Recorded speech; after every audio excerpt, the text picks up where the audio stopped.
ఈ ఎన్నికలు అధికార పక్షానికి, అది ఏ పార్టీ అయినా, చేసిన పనులు ప్రజలు ఇచ్చే విలువగా గుర్తించాలి. అంతేగాని పార్టీలు ఏవో తమ వ్యక్తిగత ఆస్తి అయినట్టు గెలుపు ఓటములు వ్యక్తిగతంగా తీసుకుని కక్షపూరిత వికృత వాతావరణాన్ని సృష్టించవద్దని 3R న్యూస్ వేడుకుంటోంది.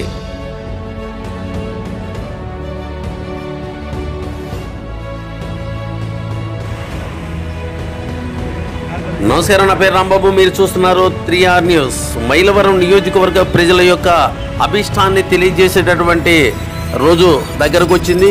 ఈ రోజున మైలవరం నియోజకవర్గం ఇబ్రహీంపట్నం వద్ద నోవా, నిమ్రా కాలేజీల్లో స్ట్రాంగ్ రూముల్లో భద్రపరిచినటువంటి ఈవీఎంల నుంచి ఓట్ల లెక్కింపు కార్యక్రమం మరి కాసేపట్లో ప్రారంభం కానుంది. ఈ సందర్భంగా అక్కడ జరిగే సంఘటనలు ఎప్పటికప్పుడు మీ ముందు ఉంచడానికి 3R న్యూస్ ప్రయత్నిస్తుందని తెలియజేయడానికి సంతోషిస్తున్నాం.